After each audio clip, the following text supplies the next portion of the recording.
ಮೈಸೂರು ಕ್ಷೇತ್ರವನ್ನ ಪ್ರತಿಷ್ಠೆಯಾಗಿ ತೆಗೆದುಕೊಂಡಿರುವಂತಹ ಮುಖ್ಯಮಂತ್ರಿ ಸಿದ್ದರಾಮಯ್ಯ ಅವರು ಆ ಕ್ಷೇತ್ರವನ್ನ ಗೆಲ್ಲೋದಕ್ಕೆ ಸಾಕಷ್ಟು ರಣತಂತ್ರವನ್ನ ಹೂಡ್ತಾ ಇದ್ದಾರೆ.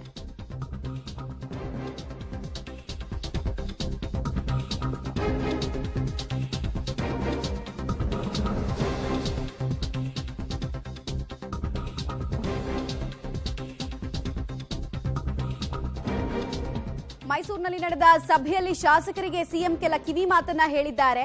ಮೈಸೂರು ಚಾಮರಾಜನಗರ ಕ್ಷೇತ್ರ ಅದು ನನ್ನ ಪ್ರತಿಷ್ಠೆ ಕೂಡ ಹೌದು, ಅಲ್ಲಿ ಗೆಲ್ಲಲೇಬೇಕಾದಂತಹ ಅನಿವಾರ್ಯತೆ ಕೂಡ ಹೌದು. ಸೊ ಯಾರನ್ನೇ ಪಕ್ಷಕ್ಕೆ ಸೇರಿಸ್ಕೊಳ್ಬೇಕಾದ್ರೆ ಕೂಡ ಅವರು ಅಸೆಟ್ ಆಗೇ ಇರ್ತಾರೆ, ಎಲ್ಲವನ್ನ ನೋಡ್ಕೊಂಡು ಮಾಡಿ ಅಂತ ಕೂಡ ಹೇಳಿದ್ದಾರೆ. ಜೊತೆಗೆ ಬಿಜೆಪಿಯ ಕ್ಯಾಂಡಿಡೇಟ್ ಬಗ್ಗೆ ನೀವು ಆರೋಪಗಳನ್ನ ಮಾಡೋದು ಅಥವಾ ಟೀಕೆಗಳನ್ನ ಮಾಡಿ ಎಡವಟ್ಟು ಮಾಡ್ಕೊಳ್ಬೇಡಿ, ಅದರಿಂದ ನಮಗೆ ಲಾಭಕ್ಕಿಂತ ಹೆಚ್ಚು ನಷ್ಟ. ನಮ್ಮ ಟಾರ್ಗೆಟ್ ಏನಿದ್ರು ಕೂಡ ಮೈತ್ರಿ ಪಕ್ಷಗಳಾಗಿರ್ಲಿ, ಅದು ಬಿಟ್ರೆ ಕ್ಯಾಂಡಿಡೇಟ್ ಆಗದೆ ಇರಲಿ ಅನ್ನುವಂತಹ ಕಿವಿ ಮಾತನ್ನ ಕೂಡ ಮೈಸೂರು ಭಾಗದ ಹಾಲಿ ಶಾಸಕರು, ಮಾಜಿ ಶಾಸಕರು, ಸಚಿವರುಗಳಿಗೆ ಹೇಳಿದ್ದಾರೆ. ಜೊತೆಗೆ ಒಂದೊಂದು ಕ್ಷೇತ್ರದಲ್ಲಿ ಇಂತಿಷ್ಟು ಲೀಡ್ ಬೇಕು, ಅದರ ಜವಾಬ್ದಾರಿ ನಿಮಗೆ ಅಂತ ಟಾಸ್ಕ್ ಕೊಡೋ ಕೆಲಸವನ್ನ ಕೂಡ ಮೈಸೂರು ಲೋಕಸಭಾ ಕ್ಷೇತ್ರಕ್ಕೆ ಸಂಬಂಧಪಟ್ಟಂತೆ ನಡೆಸಿದ ಸಭೆಯಲ್ಲಿ ನಡೆಸಿದ್ದಾರೆ.